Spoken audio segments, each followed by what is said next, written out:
essa análise do primeiro passo e aí vai dar uma primeira confusão na cabeça de vocês. Por quê? Quando a gente vê, né, um mapa totalmente espalhado, que a gente pode chamar de mapa salpicado também, é um mapa que ele não tem nem muito para a direita, nem muito para a esquerda, nem muito para cima, nem muito para baixo. Muito pelo contrário, ele é indeciso, né? Então, assim, quando vocês verem esse mapa assim que é espalhado, vocês podem dar um segundo nome para eles ou lembrar de uma simbologia na cabeça de vocês, que é Gemini Sagitariano. Por quê? Gêmeos e Sagitário, eles são dos espectros de flexibilidade, de adaptação, de múltiplos talentos, de múltiplas habilidades, né, na astrologia. Por isso, o arquétipo Gêmeos e Sagitário é presente em mapas espalhados, mesmo que não haja ali um planeta ou um ponto importante em Gêmeos e Sagitário, tá? Algumas pessoas acabam confundindo essas palavras, né? Tipo, um mapa saturnino, um mapa virginiano, ou um mapa geminiano, quando não tem um planeta em Gêmeos, quando não tem um planeta em Virgem, ou quando não tem ali um grande aspecto com Saturno, mas é mais na qualidade do mapa mesmo, é como se fosse uma análise de interpretação. Sabe quando a gente olha para algo e fala, isso é feminino, isso é masculino? É um arquétipo. Né? Então, quando a gente olha para esse mapa e pensa Gemini Sagitariano, é porque é uma pessoa que ela não tem um foco só na vida dela. Obviamente, os planetas pessoais eles estão todos aqui para cima. Então, mas mesmo assim, as grandes cobranças da vida, né, que eu falo que são os planetas transpessoais e os sociais, estão na parte de baixo. Então, na vida dessa pessoa, a gente vai ter a interpretação de que as cobranças dela são para questões mais básicas, a nível básico da vida, né, a nível íntimo, né, e pessoal, só que toda a atitude dela, toda a atenção dela, ela direciona para algo que ela quer fazer para fora, para os estranhos, para o mundo social, né, para o mundo intelectual também. Então, nesse primeiro passo, análise visual, aqui a gente tem esse mapa espalhado, né? Uma pessoa que ela pode trabalhar com coisas muito diferentes, que ela pode ter muitas habilidades, que ela pode ter muitas aptidões.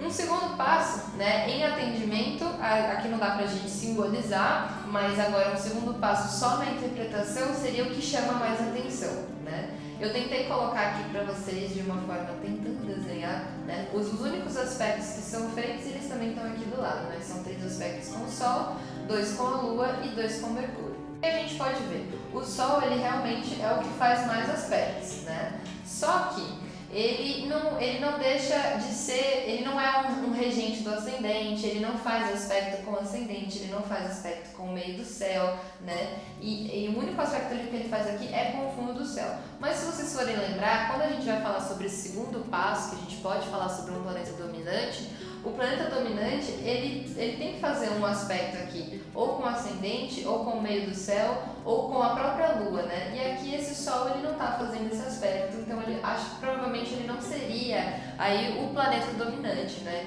Aqui eu acho que o planeta dominante seria Vênus, né? Porque a gente já viu esse mapa aqui em outros exemplos, a gente sabe que ele é um dispositor final, né? Tanto da posição da Lua quanto do ascendente, e isso vai tornar ele muito mais importante. E de todas as formas, ele é o próprio regente do ascendente, né?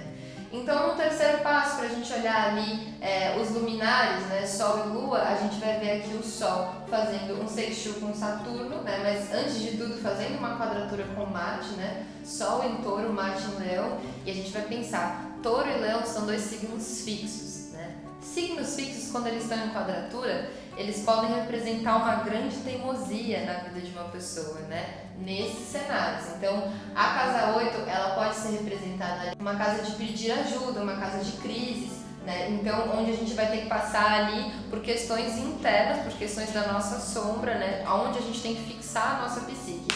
E já a casa 11 já é uma casa onde a gente é uma casa também é fixa, né? Só que é uma casa de ideais fixos, né? Daquilo que eu penso sobre a vida, dos meus ideais, da minha revolução, do meu senso de progresso, né? E também aquilo que eu quero compartilhar com os outros. Então, assim, quando o Sol faz uma quadratura com Marte, a gente já pode ver aquele quesito hereditariedade. Será que essa pessoa acha que, sei lá, ela vê o pai de uma forma um pouco mais imatura, mais impulsiva ou mais agressiva, né? Então, assim, a gente sempre vai ver que quando o Sol está fazendo um aspecto difícil com Marte, seja a mulher ou seja o homem, pode ver o pai, né, essa figura masculina, como alguém meio ariano. E a primeira questão que a gente vê de Áries, né, que é o signo que Marte rege, é uma questão assim de imaturidade, né, ou de irresponsabilidade. E até mesmo essa pessoa, ela pode se tornar esse ser só por ter espelhado, né, ou por ter analisado o pai daquele jeito. Isso é um cuidado que a gente tem que tomar. Não é que o pai da pessoa realmente seja assim, é a forma como essa pessoa enxerga ele, né? Tem sempre essa conexão.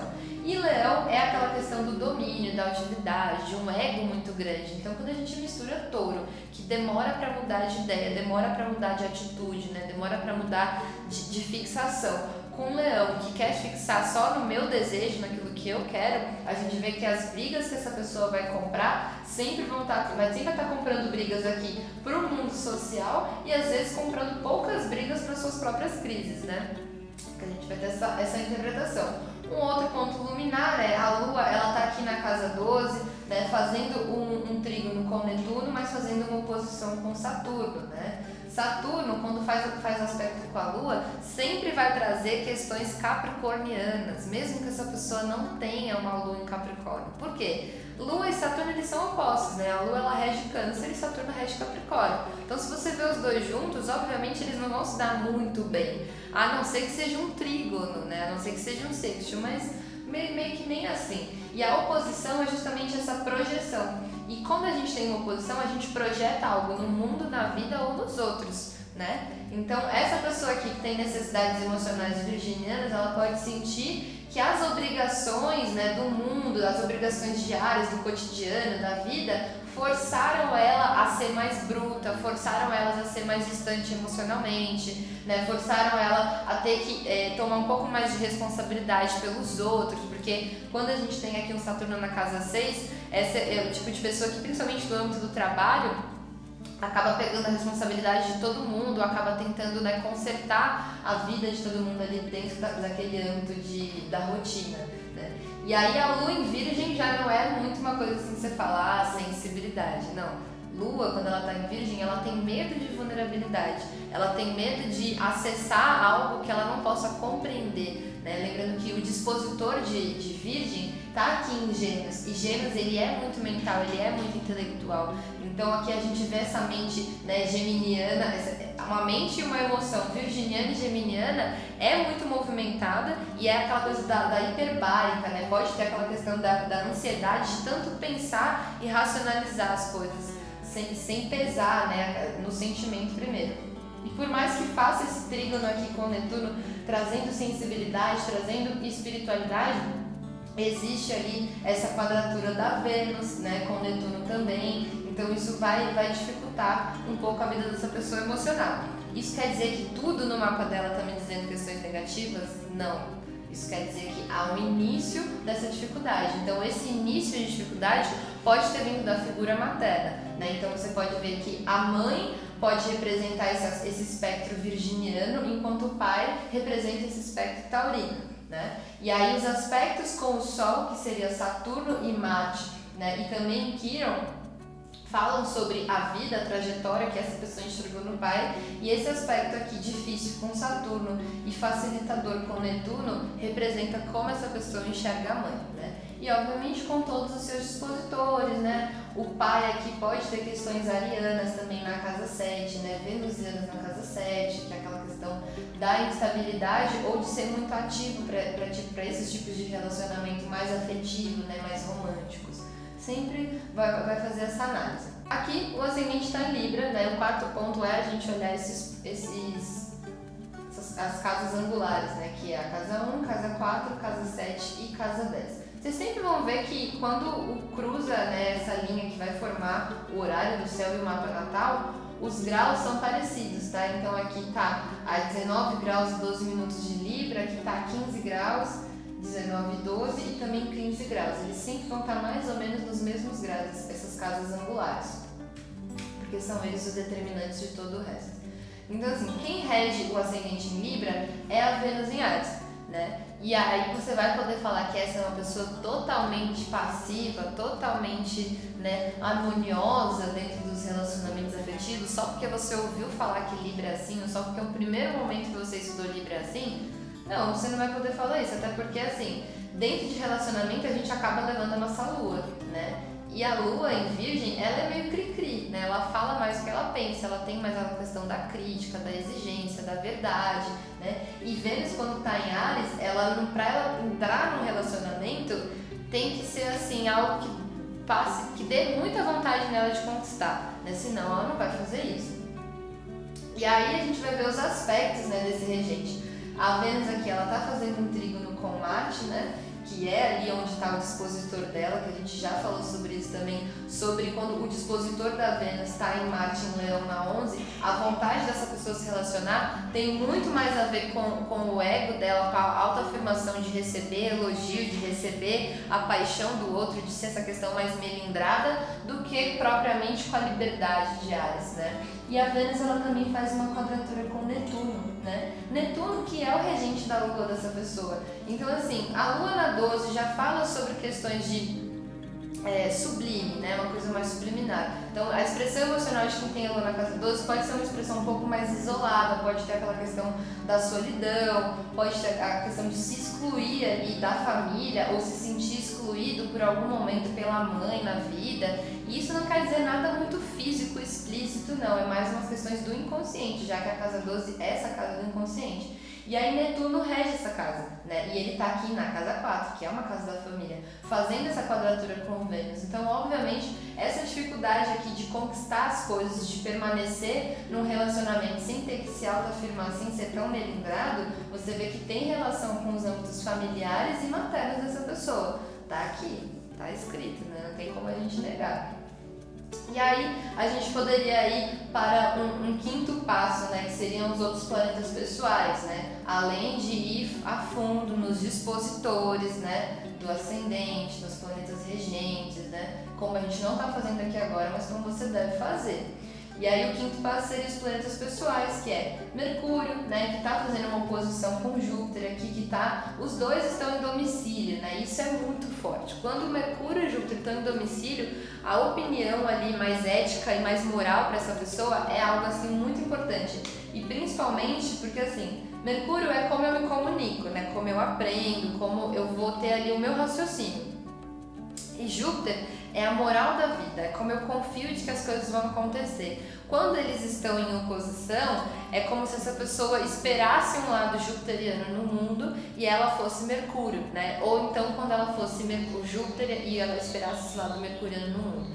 De toda forma, existe aquela questão de Júpiter em ser arrogante e de Mercúrio em ser dispersivo demais, né? Em ter muitas ideias, muitas noções e acabar tendo essa dificuldade. E aí, como elas estão aqui entre a casa 8, né? E a casa 2, que são casas que são casas opostas e complementares, assim como Touro e Escorpião, que fala sobre recurso, dinheiro, que fala sobre bens materiais, como que eu vou receber investimento, como eu vou receber herança. Essa é uma pessoa que ela pode acabar sendo escapista com excesso de confiança e até mesmo excesso de expectativa que ela tem sobre aquilo que ela fala, sobre aquilo que ela ouve das pessoas também. Principalmente aquela pessoa que pode prometer e não cumprir, né? Porque Júpiter em Sagitário é o cara que promete e não cumpre, né? Porque Sagitário é o otimismo, é a expansão. Quando Júpiter está domiciliado, quando a gente vai ver essa expansão e otimismo excessivo, às vezes a gente pode achar que expandiu, só que na verdade não expandiu. Então achar que eu tenho todos esses recursos para fazer tudo o que eu quero, mas na verdade eu ainda não tenho. Na verdade eu tenho que aprender a pedir ajuda,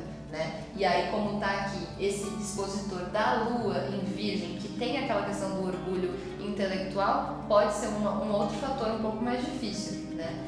Nós vemos aqui muito talento para questões taurinas e venusianas, né? Para o amor, questões ali de música, de arte, de visão ali até mesmo estética, né? E o meio do céu, a gente vai ter a conexão que, né, essa oposição, quando a gente vê Câncer na casa 10 e Capricórnio na casa 4, existe aquela relação de uma família um pouco mais exigente em questões de responsabilidade, né, de amadurecer rápido, ou uma pessoa muito compromissada com as questões familiares. Então a base de confiança dessa pessoa é ela pegar todo mundo nas costas, ou é essa base de confiança de que a base de confiança que ela deseja é a casa 4. E Capricórnio ele quer reconhecimento profissional, né? E aí quando a gente chega aqui na casa 10 em Câncer, a missão dessa pessoa, acoplada aqui ao regente, né, que é Virgem, um meio do céu virginiano com Câncer, fala sobre ter detalhes, ter exigência, ter perfeccionismo naquilo que eu faço com as minhas emoções, com o coração.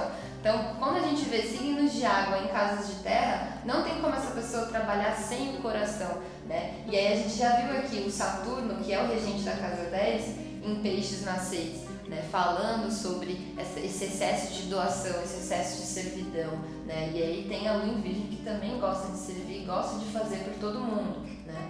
Então sempre a gente vai fazer toda essa volta e às vezes um ponto nos leva para o outro e a gente vai voltar para uma análise, né? Em aspectos maiores, a gente vê ali Lua em oposição com Saturno, Mercúrio em oposição com Júpiter, Vênus em quadratura com Netuno, fala sobre relacionamento, Mercúrio sobre os estudos dessa pessoa, sobre as ideias que ela tem nessa vida, né? A Lua falando sobre os aspectos familiares e emocionais e maternos, e o Sol aqui falando sobre a busca de reconhecimento.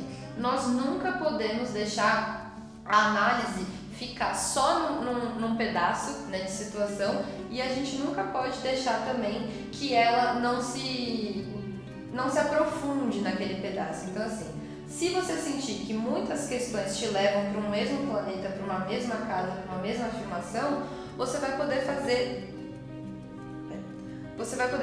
essa conexão ali com a pessoa, né, explicando para ela. Agora, se você sentir que assim aquilo já foi entendido pela pessoa, você parte para um outro âmbito que vai ajudar ela e jamais depreciar, né?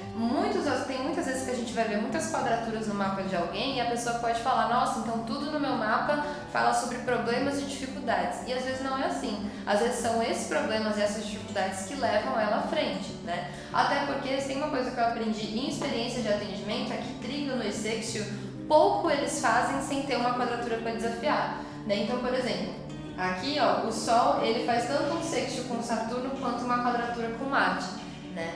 Então assim, se essa pessoa não supera esse desafio com Saturno, com Marte, ela nunca vai chegar a sentir esse senso de responsabilidade, né, e de tempo e paciência com a vida que Saturno tem. Um ponto legal é que assim, quando a gente vê esse tipo de aspecto que a gente fala, os azulzinhos, né? Os aspectos azuis são os aspectos mais harmônicos, os vermelhos os mais difíceis, mais desarmônicos, a gente nunca pode separar eles, né? Então a Lua, ela faz esse trígono com Netuno, mas faz oposição com Saturno. Então ou essa pessoa supera esse distanciamento, ou essa rigidez, essa frustração, ou essa cobrança excessiva que ela tem emocionalmente com responsabilidades aqui entre a 6 e a 12, né, em relação à figura materna e à família, ou ela nunca vai encontrar essa sensibilidade, essa doação e essa compaixão ali medida de Lua com Netuno, né, que fala sobre essa questão mais espiritualizada, com esse contato com o inconsciente, esse contato com o que está oculto, né, resolver os meus inimigos internos na casa 12, que estão relacionados à minha casa 4, né, que é a família, a casa 12 ali, o inconsciente, a espiritualidade. Então, de toda forma, é uma pessoa ali que tem Sol e Lua em Terra, então você tem que falar com essa pessoa num nível mais prático, né? Mas nunca esquecer ali da mente aguçada que ela tem, por ser Virgem com o dispositor aqui em Gêmeos, né?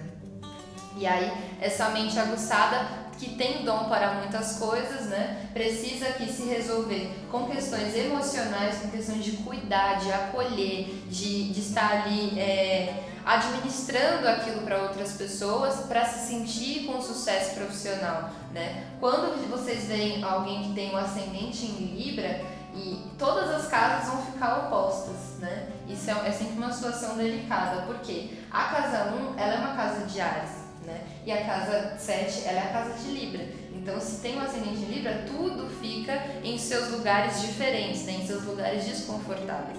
Só que assim, o signo que está na casa, né, no caso Libra, que está aqui na casa 1, ele vai incorporar as qualidades da casa 1, que seriam as qualidades de Áries, naquele quesito. Então assim, Libra vai virar Áries? Não. Libra vai falar sobre a primeira impressão dessa pessoa, o que representa Áries, né? E aqui Áries vai falar sobre a relação que essa pessoa tem, né? E aqui, por exemplo, Capricórnio na 4 vai falar sobre a intimidade que essa pessoa tem, né, a base de confiança que ela deseja e que ela precisa no âmbito familiar. E aqui o Câncer na 10 vai falar sobre a projeção social que ela quer receber, né, e qual auge que ela quer atingir. E se vocês forem parar para pensar, essas palavras-chave que eu usei são palavras de Áries, de Câncer, de Libra e de Capricórnio, mas como nesse mapa elas estão inversas, é só você trocar, né? Sempre vai fazendo ali, anotando, escrevendo e olhando para o mapa.